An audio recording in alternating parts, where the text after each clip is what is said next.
Welcome to another episode of a comprehensive, proof-insured political leadership and governance show, PLG, Politics, Leadership and Governance, here on the award-winning TV station Maisha Television Kenya. My name is Rita Kering Chebet, and stick around for an interesting discussion here. You can be part of this talk via social media platforms, Facebook and YouTube, Maisha Television Kenya, Instagram and Twitter at Maisha TV KE. You can send in your view via studio number 0746-999-841. And my guest today is a renowned leader from Western Kenya, practical in his mandate as the CDF chairperson for Navakholo constituency in Kakamega County, and attained professional levels for management of public resources.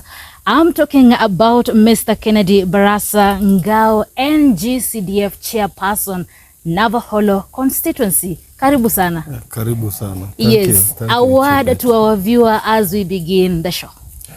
Thank you, Jebet. Yes. Viewers, as you've heard, my name is Kennedy Ngao Barasa. I'm delighted to be here in Maisha TV, at least for a program we can share ideas. Yeah. All right, as you've heard, we have Mr. Kennedy Ngao, NGCDF chairperson, Navakholo constituency, Kakamega County. And as usual in PLG, we begin with African proverb, and today's proverb is that there is no way you can pour water into a basket and expect the water to remain. There is no way you can pour water into a basket and expect the water to remain. Mr. Barasa will tell us his opinion on the proverb and application to life. Okay, thank you. Indeed, it's a true proverb. If you look at it from the linguistic version, it's plain as it is. But practically, you can't actually just take normal water you pour in a basket, then you expect to have water at the end of the day. Yes. This one primarily means it touches on matters life and resources. Like when you do your own budget at home, you have your confined areas of operation, and then you fix finances, and you don't operate within the limits of those finances and the cohorts that are attached to it. At the end of the day, there's going to be a lot of spills. In our life today, we have human and natural resources, economic resources, but if we are not going to put them safe, that is under safe custody and well-defined law, then it means they're going to get porous ways into corrupt means. Yeah. So to the best of my understanding, that proverb simply cautions us to be very keen and to the letter, we try to control whatever we are having in a proper environment constraint. Yeah. Well, I think Mr. Barasa has really explained that very well and apply it very perfectly in our day-to-day lives. Well, and now the ball rolls to our cartoon of the day. That is the editorial tune, the Ndula's cartoon. And today's cartoon is an interesting one. We understand that we are marking 10 years of devolution. And in the cartoon, we can see the devolution is still a baby, and the governors are there, Omempea Maziwa, celebrating 10 years of devolution. Mr. Barasa, let me again get your opinion on Ndula's cartoon there. They say a picture speaks a million things. Exactly, exactly. Looking at that cartoon, Jebet, yes, it speaks for itself. You can see there's that group of people, yes, and there's a baby, and the environment in which the baby is also wanting. Is given a very big glass of milk, but the baby is not even resonating well with the glass of milk. Yes. It's like from the look of things, at 10 years, that baby should not still be at that age. Yes. The environment in which that I don't know if it's a chair, it's a bed, or whatever the vessel is. The bed is put in. Simply shows that baby is struggling somewhere. The environment is not comfortable for the baby himself. Yes. The people watching that baby in that cartoon have a lot of expectations. I can even see one man scratching the head. That one shows it's like he's shocked. Yeah. If at 10 years the baby is still at that size, then it means there's something wrong. Yes. To me, when we relate it with the devolution, the 10 years devolution has walked its path. Much has to be, we expect much must have been done. But then it looks like maybe we don't have good structures, we don't have good frameworks, we don't have good management. And then there's the issue of imbalanced systems of administration. Yeah. To some level, governance, devolution was meant to bring resources and services closer to the people in their own regions.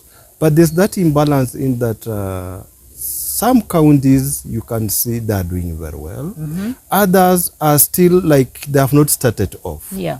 So there's this aspect, either it's corruption, either they have not gotten the concepts of devolution in the right manner, or they are lacking the proper manpower. Yes. To drive the concept of devolution as it was envisaged. I'm sure devolution was not just our own baby. We must have borrowed it from somewhere. Yeah. And could it be those who went to benchmark did not benchmark the correct areas? Yeah. So we picked it at the level we found ourselves, or in relation to what we want done, not the way we saw it being done. So that cartoon basically tells us we still have a lot to do to make this baby start walking on his own. Right, quite an interpretation there, and I know maybe you have your own opinion on the same on the African proverb and the editorial cartoon, but my guest has really explained that very well.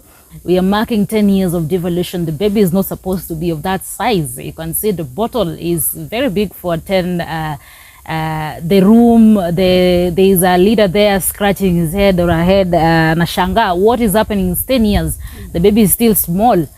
Well, thank you for sticking here. You can send your opinion via studio number 0746999841. Send a text message, call, or WhatsApp. What do you think of today's editorial cartoon? All right, let's get into today's business.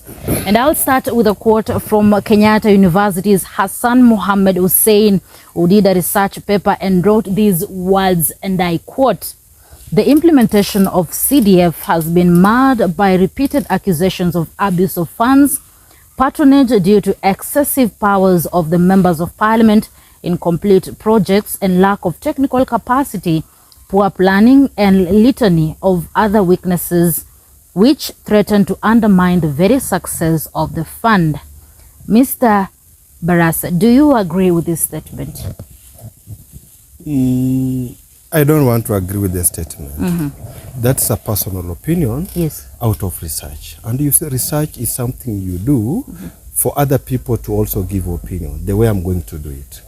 I want to believe CDF has not been mismanaged per se. The only thing that is derailing CDF to peak root is the idea of politicking. Yes. Everybody wants to politic about CDF without understanding the bottoms of the CDF core values. Yeah. If we understood the core values of CDF as it is right now, people look at CDF at the same time they fail to differentiate it from ground governance. So they are trying to bring the two issues together, and then at the end of the day, the only easiest thing that can be commended is CDF is being managed. One, Chebet, is if you can give your farm manager, you have a farm, then you give it mandate to your farm manager, and then you don't oversight that farm manager, I'm very much sure you will not get the products you wanted from the farm. So here, the aspect of members of parliament oversighting the CDF, it's the right thing to do. Otherwise, they are the ones who know, they are the ones who are aware of what they wanted in the law of CDF. They know how tricky it is if it's just left porous in the public. So the idea of members of parliament interfering with the CDF should not be brought into this idea. Yes. The idea here is, are we really getting the right track? As in, it's very much well defined right now, the area CDF is addressing. Yes.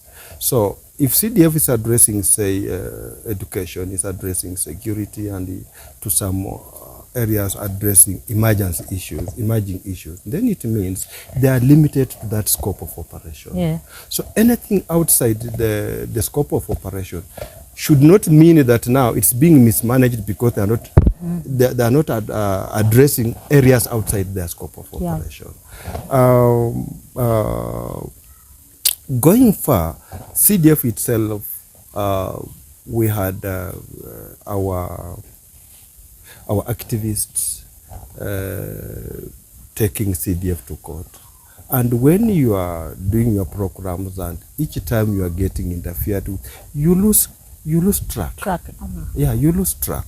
So if it was given the rightful goodwill and everybody on board as a stakeholder brings in the views of what should be implemented against what is being done currently, I think we are going to get a track where CDF is going to address issues rightfully and articulatively. Yeah. Yes, and as we mark 10 years of devolution, are we as constituencies using the public resources prudently? I want to say yes.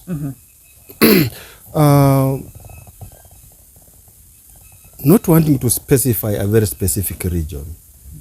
Today, take an example when the CDF had issues with the coffers money from the treasury.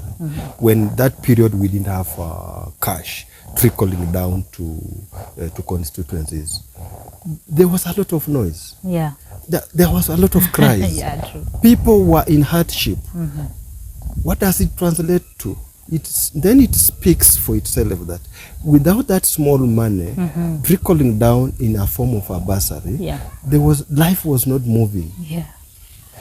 Number two, we are living in a nation, we've branded ourselves 100% transition in schools.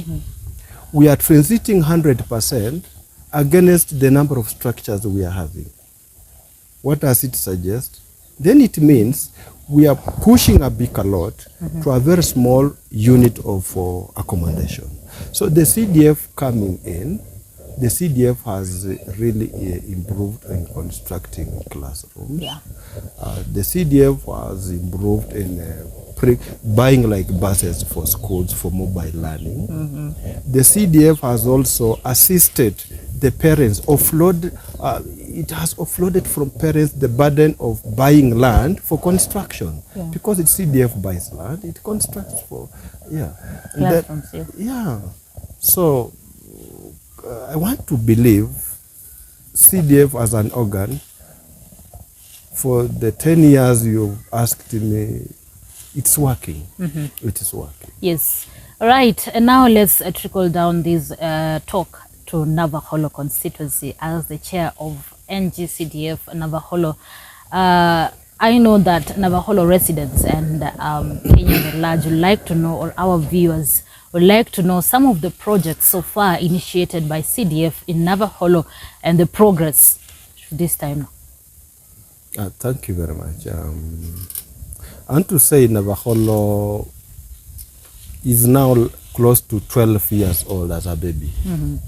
But before the 12 years of being in existence, we had our own weaknesses and we had our own problems because we were under the larger Lurambi constituency and getting developed was an issue. today, under the leadership of Honorable Emmanuel Wangwe, we are working, tall high. Yeah. Because this politician, this leader has really seen the problems of his people, and he has improved it using the CDF.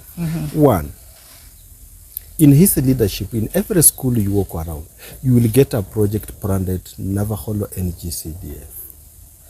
The minimum you expect to see in that school is 4 number classrooms. Well done, finished, electrified, students get in. We are having close to 32 secondary schools. Each school has a classroom. He has done story buildings to minimize the problem of land. You see, today land is an issue, so as a ministry's requirement, you need to have 2 acres to register school. But most of our schools are lying on land less than 2 acres. So what do? You have to develop a mechanism for the school to remain in existence and you achieve your objective. So he has started doing vertical construction, story building, 8 number classroom for secondary schools.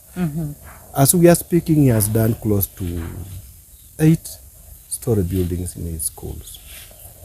Having done in schools, in the secondary schools, he has indicated he can go that direction. He has again come down to primary schools because of the population in the primary schools. Today, as I'm speaking, recently he launched a story building in a Muhuni primary school, just at the entrance of the constituency, to give the face and the program of the constituency as we want it done.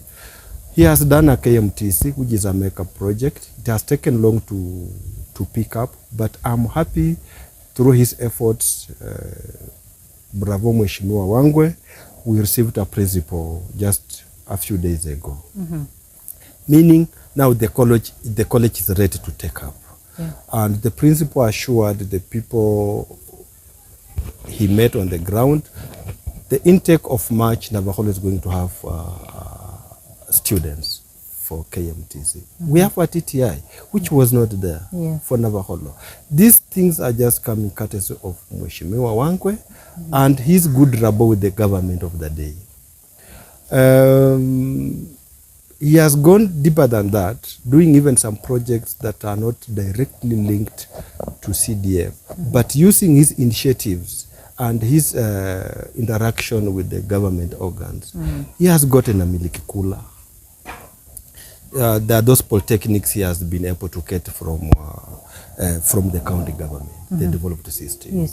Through his friendship with the governor, he has done a number of roads. He's the one who initiated the tamaking of the Lurambi Muskoma Road, together with his few friends that were in parliament by then. Something that since independence, no tarmac stretch had been seen in Navakholo constituency. But because of his good leadership, the road is in program. We have seen 16-kilometer stretch being tarmacked. That's an indication that the road will end.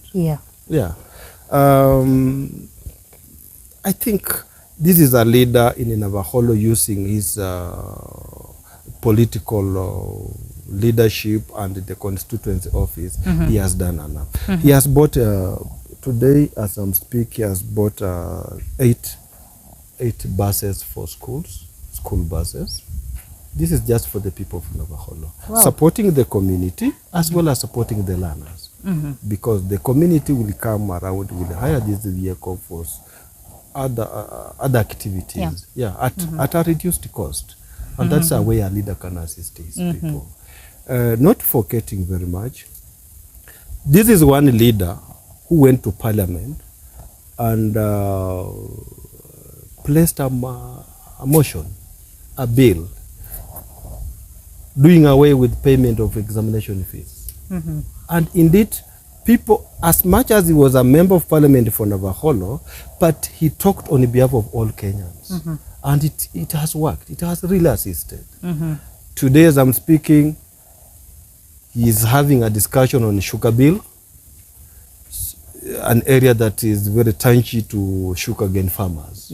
So he's rolling up a bill that is going, if well taken and well conceived, is going to assist the sugarcane farmers not to go through the problem that they're going through. Yes. Over the same on sugarcane, he was able to initiate a weighing bridge for farmers from Mumias to Navakholo. We are having a weighing bridge in Navakholo for sugarcane. This one has attracted what? Employment of people and skilled labor. Those boys who jump on tractors to go and load sugarcane, they are having something to eat in their home. Mamas and vijanas around the way bridge, they are selling this food. Yeah? They are making cash. So in leadership, we want to say Navakholo, through Mheshimiwa, we've done that, and through CDF as an office, as an organ, we've been able to put up those few things I've been able to articulate, but he has done a good number of them. He has paid bursaries. We pay bursaries to the tune of 31 million to students. That 31 million to students, Jebet, if those students were left to languish in the village, what could happen? The future will have been destroyed. Exactly. Completely. Yeah. So we are happy because of the CDF in Navakholo. That assistance they're getting today, they were unable to get it when we were still in Ilurambi. The numbers were not as overwhelming as they are right now. Okay. Thank you.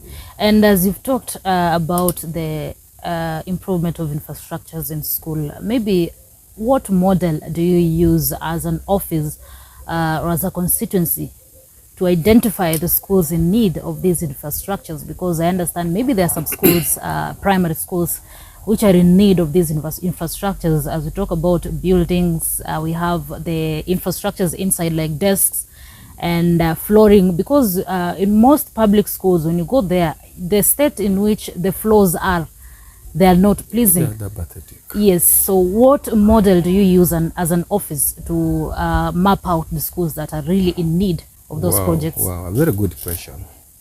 Before we approach an issue, we do public participation. We get the views of the people.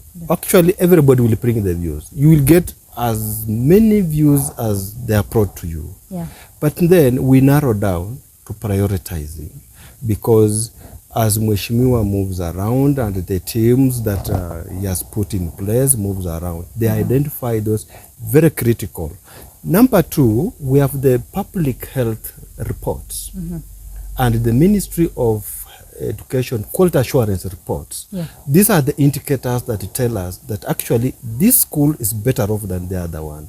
So should you think of improving infrastructure, first of all, think of school A or school X than school A, because of those reports, professional reports we get from those professional entities. All right. I hope that our viewers there, or Navakholo residents, have gotten that very well from the chairperson CDF Navakholo constituencies. And still on matters education, perhaps parents and guardians would like to know what and whether your model in allocation of bursaries to students has satisfactorily achieved its mandate.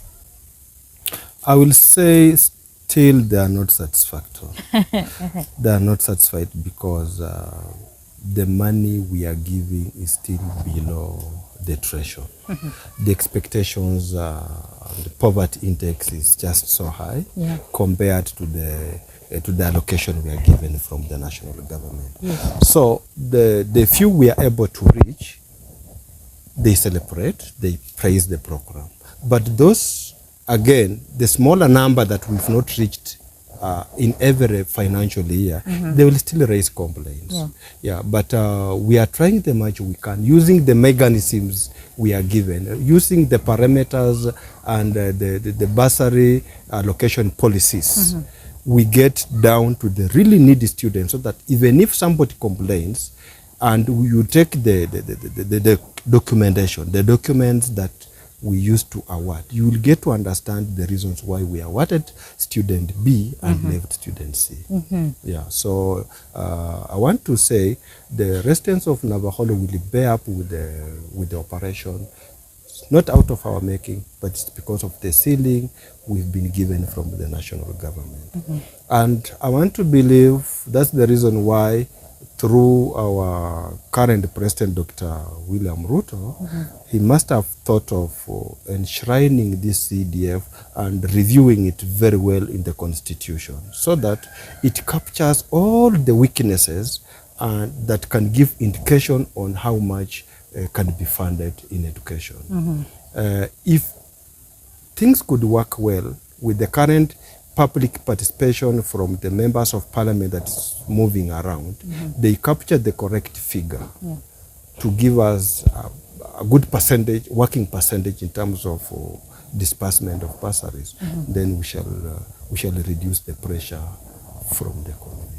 All right. And recently there was calls for 1 man, 1 shilling, especially in the allocation of CDF, because some members of parliament were claiming that you'll find that other constituencies, the population is too high, while in other constituencies, the population is too low. And we've seen that practically. You'll find a student from a certain constituency is being given a bursary of 20,000, yet from other constituency, they are given a bursary of 5,000, and that is because the number of students in need is too high.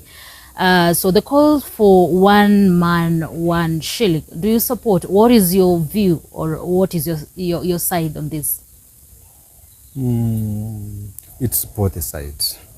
You see, when a policy is coming up, those people fronting the policy will always want to defend it 100%. And the bigger team that's going to be affected by the policy also has their own say. This one goes back to the poverty index, Jebet. For example, those students from areas where cash crop is not, they don't carry out cash crop activities, those hustle areas, the hazard areas. You get to understand, those areas, they are very vast. So if you moved by the area of the circumference area of those regions, you will not get to understand how it's painful for 1 shilling. 1 man, 1 shilling. 1 man, 1 shilling. As compared to the thickly populated areas against the commercial cash crop and cash activities.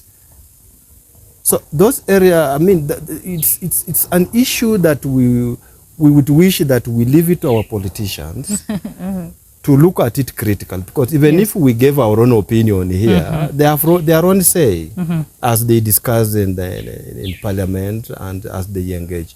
But the best practice could be they would set a commission.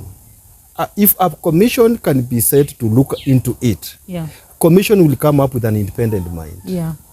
To give us an opinion that will give direction even to the politicians. That will favor both sides. It will not be one-sided. All right, we leave that to politicians to debate the 1 man, 1 shilling. I know it is a discussion that has been out there where leaders are saying you'll find some regions. The place is very big, the constituency is big, but the population is too little. Then you find a place, the constituency is small, but it is densely populated, yet the funding is the same. Well, away from that, in this new financial year, the 2023-2024, education, security infrastructure, and bursary funds has been increased by 10 billion shillings. What do you intend to do as a Navakholo constituency in terms of matters education and bursary? There's a lot to be done, as I've already indicated. But you should also put in mind that today, as we are speaking, we have the new child in existence, the junior secondary, the JSS. So as much as you might want to plan, until we are given a framework of how to handle the JSS, we might not be able, if we used the previous models, we might not get it right. Because today we are only supporting the senior secondary school learners. The JSS are still struggling directly from the parents. So we are yet to wait to get the guideline, the policies from the CDF board, from the treasury, from the national government on how these allocations are going to work very well against these two concurrent curriculums. But we want to say that's a very good move, because if the percentage is increased, the volume of money is increased, definitely we are going to arrest a few of the problems that were slipping off our grip. Right. You've heard that we have a new baby in school, and actually we've not talked about that so much. The junior secondary schools, which was domiciled in the primary schools, and parents are still struggling to pay their fee. Perhaps maybe as Navakholo constituency, what are you doing to at least help parents to support their junior secondary? Because we understand some schools pay fee. I want to be very optimistic, and I want to congratulate my area MP. This is one MP who has education at heart. And as he moves around schools, he does not just move around schools to capture the challenges. He also moves around and coughing out of his own pocket to support some of the few programs in those particular schools. Like when he comes to a school, he gets to an office, he gets to understand the most nagging issues in the school. But at the end of the day, as he moves out of the school, he has a program for the schools. So besides him doing it individually, it is still a challenge politically, because what you do out of your own pocket cannot be seen as compared to what people want to see from the political wing. But at the same time, he's trying to improve the infrastructure in primary schools to cope up with the large numbers of these learners in primary schools to accommodate the JSS. He's doing renovations for those depleted infrastructures. He's also calling upon his head teachers to have patience on these learners while in school, because parents are still struggling and there's no clear policy to support parents fight for the stay of the students in the schools. All right. As we speak, or as we continue with this discussion, I understand the name Navakholo MP Emmanuel Wangwe has really been popping up, and I understand that we did a story on the same, the Navakholo Member of Parliament, his political journey, his political career, some of the amendments that is pushed in the parliament, like the NGCDF chair said, the removal of the exam registration fee, and how many terms he has served when he vied first for the Navakholo Member of Parliament. So as we take a short commercial break, I'll just usher in that story there done by our reporter Emmanuel Juma. Just get to know and understand the Navakholo Member of Parliament. You're watching PLG Politics, Leadership and Governance. My name is Rita Kerim Chebet, and today I'm not alone in studio. I'm joined by the Navakholo NGCDF Chairman, Mr. Kennedy Barasa Ngao, and we're talking about a number of issues in matters leadership and governance, especially in matters funds, allocations and funds usage in constituencies, as he is the Navakholo NGCDF chairperson. We are taking a short commercial break, but we are leaving you with the story of Navakholo Member of Parliament, Honorable Emmanuel Wangwe. Stay tuned. Emmanuel Wangwe. Mimi Emmanuel Wangwe, nikiwa nimechaguliwa kama mwanachama wa bunge la kitaifa, na hapa kwa jina la Mwenyezi Mungu kwamba nitakuwa mwaminifu na mtiifu kwa watu wa Jamhuri ya Kenya, kwamba nitatii, nitaheshimu, nitatetea, nitatunza, nitahifadhi na kulinda katiba ya Jamhuri ya Kenya, na kwamba nitatekeleza majukumu yangu ya ubunge kwa uaminifu na uangalifu. Ewe Mwenyezi Mungu nisaidie. He is a seasoned member of parliament for Navakholo constituency.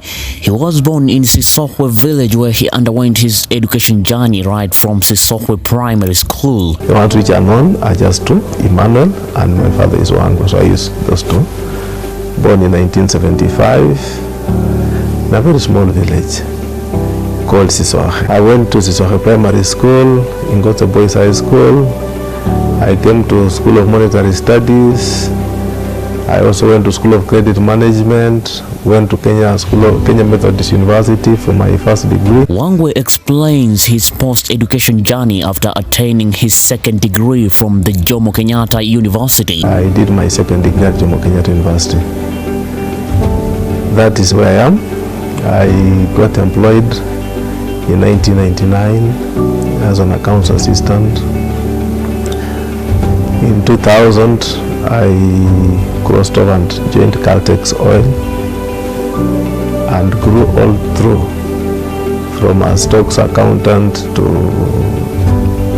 director of marketing by the time I was exiting 2012 in various oil companies. So basically I worked as an accounts assistant for about 1 year. Then the rest have been an oil marketer all through. So what I understand most is oil marketing. Actually, upon attaining directorship, you had reached the apex of the sector. And I also went into my private, I was also doing my private business in the oil industry. Wangwe entered into the field of politics in 2004, where he says that the opportunity availed itself since he was posted to commence on the DRC branch as the country's manager and worked for an year and 6 months. So as a result of interaction with very many stakeholders, I actually happened to plunge into into politics. But it came in 2004 when I was posted to commence the branch in DRC as the country manager. When I went to DRC in Kinshasa, where I was based for one year, 6 months. He managed to gain experience from his French colleagues, whom he says gave him the momentum to start a foundation. The main aim of starting the foundation, Wangwe says, was to help his people back at home by providing the state of education, in that case educating the needy children, building schools among many. I gained so many French friends. And those friends made me now to start a foundation. Instead of getting money and spending on myself, I looked at where do I come from. So I started a foundation whereby I would now, if a friend could give me anything which is not my salary, I used to put it in the foundation. And went back home, used that to educate a few boys from the village. I went back and could be able to build classrooms using manual laborers. So mine was to buy what is commercial. And labor, I used to use the local boys to do it. So I became a darling of the villagers for some time. Wangwe explains that in 2007 he was obliged to vie for the seat of Member of Parliament, but he deviated into doing so since his uncle, the late Dr. Kolundu, was vying for the same seat and therefore did not want a competition with his family. Instead, he supported him. And come in 2007, my uncle, the late Dr. Kolundu, was vying. He was the sitting MP, so I didn't want to compete my own uncle, but I supported him fully. So I became part of the friends of his campaign. All was not successful as his uncle was defeated by Honorable Manyala, who took over the seat.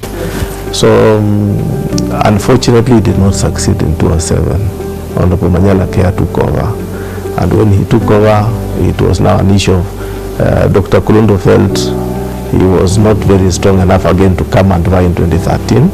So he used to push me through and said, now, it's now time for young men to move on. Wangwe put a stab in the ballot box and was elected as a Member of Parliament for Navakholo constituency. And I put a stab at the ballot, and God gave me the chance. Among the achievements that Wangwe has achieved since elected as a Member of Parliament includes building both primary and secondary schools, increasing the number of enrollment of students to university from 45 to about 720, modernization of infrastructure both in schools and in the constituency, building of tertiary institutions, among many. My greatest achievement to date is the transfer of knowledge from how I've been able to push my people in terms of education. The number of schools are built, both primary and secondary. The enrollment rate that I've seen now, when I took over the whole sub-county, you can imagine it's 100% rural. Only 45 students were joining national schools by then. 45 in the entire sub-county were able to join university then. Today, I'm doing about 720 students to university. Then, when I took over, we had 22 secondary schools. Today, I'm proud to have 33 secondary schools. When I took over, I had 68 primary schools. Now we have 83 primary schools. They shift, and when you also look at the modernization of the infrastructure, it's so amazing. All the old schools, I'm bringing them down and getting new schools done, both primary and secondary. So the transformation that I've seen in my constituency in terms of academics is very well. I would feel happy to stand tall and say, show the world, and the world will accept that I've moved one step to the right direction. Number two, when I took over, we did not have any tertiary institution in my place. Through my time of 10 years, we now have the medical college, well built, is up and running. We have the technical college, it's well built, well set, is up and running. We have been able to liaise with the university like Masinde University. It's really collaborating well with us in terms of absorption of my students from my constituency, whom we can even write a letterhead and allow my students to attend classes. When we get funds from CDF, we pay. That is how closely I'm able to work with the university. The Office of the Member of Parliament did also partnered with the national government in installing a free Wi-Fi network with an aim of increasing the level of doing research among the youths. The youth are now free. We are able to talk and liaise with the youth at all spectrum. The government has given me this Wi-Fi facilities called what? Through the Ajira. Yeah. It is, I've installed it at a cost of 1.6 million. I'm free. All the youth can now come to my CDF office, access free Wi-Fi, 2.5 kilometer radius. Yes. So you can imagine how good it is. When the youth don't have money in their phones, they just walk to my office, they sit outside, they can access Wi-Fi. There is no issue of visa to get to access to the world. And things are better now. If they come, they sit anywhere. My CDF compound is on vast land because Navakholo is rural. Land is available. So they come and sit anywhere, even on the rocks, on the benches, everywhere, so long as they can be able to browse the internet. He explains some of the tough experiences he has experienced as a member of parliament, stating that after being enrolled fully in the parliament, he was determined to be posted in the energy committee since he had much experience on that field. But all went in vain as he was posted in a different committee contrary to what he had expected. It is challenging. I had been a full director of marketing at the top. When I came in the first instance, I expected to join the Committee on Energy and even head the Committee on Energy because very few people, very few leaders in this house understand issues of petroleum and how petroleum works. That was my expertise. Unfortunately, when I approached and wanted to be a member, leave alone being a chair, to be a member on energy, I was told, no, it's not your choice. Wait, you'll be allocated. So that is a shock that came by my way. And I have lived with it because it's provided for in the standing orders that the chief whip will allocate you where to go. However, Wango feels that the process of induction of new members into the House should be done differently based on their 5-year journey to the House and not their appreciation to the House. The issues of induction, the induction of new members, I feel we need to do it differently. We need to induct members in terms of the journey to the house, the journey or the 5-year journey, not the appreciation of members into this house.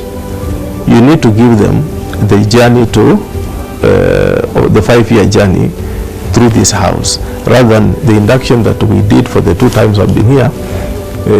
Whenever Parliament calls on us for induction, they seem to invite you as a welcoming rather than a course through. Therefore, it is important that induction is done in maybe 2 phases. Phase 1, that one which they welcome us, and phase 2, most likely after the first session of the House, let there be a full seminar for the members to really appreciate just that 1 year they've been in session, and the other 4 sessions which are coming, how are they going to move, so that we don't introduce members and leave them midway with themselves. Number 2, they allow us to hire staff. That's a good thing. But how do they manage this staff in terms of enriching this staff with what is required on the floor? He said that for the past 10 years he has been in the House, he has managed to propose 3 bills on the issues of legislation, but only one has gone through since because it has been applauded by most administrations. The bill, Wangwe says, touches on the issues of free primary and secondary education basing on KCPE and KCSE. I've had to push 3 bills for the 10 years I've been here. Only one has gone through, 2 are still hanging. The reason being, and the one which has gone through, I'm proud of it. Every administration is proud to be associated with it. The bill that touches on free primary education in terms of KCP and KCSE, how it responds in terms of assisting the Kenyan populace. That's my bill. The Jubilee administration took over the same bill, made free primary education. I've pushed partially free secondary education. Wangwe was also a staunch supporter of Raila Odinga's manifesto, which was pushing for free primary, secondary and tertiary education. The Right Honorable Raila Odinga has taken it up completely and says it is not just free primary education and what is happening in secondary education, but he wants to make it as free primary, secondary to university. Completely, he is effecting Article 43 of the Constitution, so that you get education as you are required as a Kenyan. He also feels that it's high time the legislation be placed on the parliamentary committees based on the experience, skills and knowledge that one has for the betterment of quick solutions on warring issues. I would want to look at the committees with reference to the new standing orders that were passed the other day, whereby we look at also your specialization. Currently, or the previous parliaments, we will not be looking at your specialization, we'll be looking at members in general. But what is the practice here? When we come on the floor today, issues of medical health, we look at the former PS, Professor Nyekal. He looks at them and dissects them. We look at Dr. Kibunguchi, a very famous gynecologist. Matters of law, we look at Dr. Otienda Molo. What is he advising us in terms of this? Honorable Kaluma, what is he saying? He drives us to follow suit. Matters of economy, I come in and other stakeholders come in. Now, here he narrates his second side of experience he has experienced in the parliament. The experience about the position I hold, I would want to say it has been very challenging. I came over into the leadership of the majority side. Unfortunately, the majority was divided into 2. Silently, there was the Tanga and the Keleweke side. I am supposed to whip both sides, whereby one side is not seeing each other. We are all entering this house, but when we leave at the door, each one of us goes his side. Having been nominated by his party to vie for the position of being the Member of Parliament for Navakholo constituency, Wangwe says that he always was loyal and strategic on his agenda. Our leader has an eye to know who is this person that can take over should so and so happen, should it happen that he is not in support of my agenda. So I want to believe my party leader looked at loyalty. Loyalty was very key. Above all, Wangwe has a family of which he says, inspired planning for the people of Navakholo constituency, he must also plan for his family. Family comes first. I'm a family man, and there is time for the family. If you don't look for food for the family, again you will fail. You cannot be a family person all throughout. So I really try to plan for my family. When do I have time with them? When do I have to be on the floor? And when do I have to engage in commercial ventures that I look for some small money for my family? He could not also hesitate to pose an advice to his fellow politicians. I would want to tell politicians that life is a journey. Politics is not for now. Politics is for posterity. Do not engage in politics with an aim of making money today.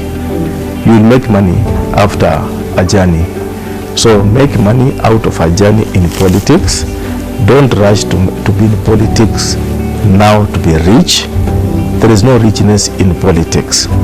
There is only but power in politics. So if you are looking for wealth, please don't look for wealth from politics. Look for wealth in business.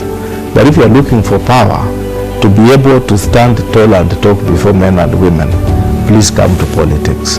But don't come to politics with an aim of making money.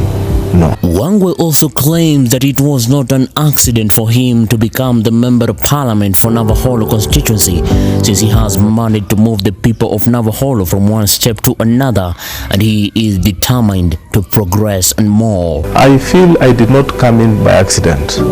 I made a decision to serve the people. I wouldn't want to imagine that it will flip that way. Okay. Imagining of it is wrong. I want to be in it and successfully deliver my people. So that you see what happens is, since I came into it, it has been flowing the way I have planned for it, taking my people from one step to another. I strongly feel there should be no one time. I've never imagined that I would have loved to go back to the other world. One, politics has not stopped me from doing business. I am still doing my own business the way I used to do.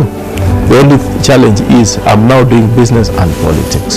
So for me, I have nothing to imagine that the other flip side can take me back to imagine that I wish I did not join politics. No, I don't regret. Reporting for Maisha Prime, Maisha Television, I'm William Juma.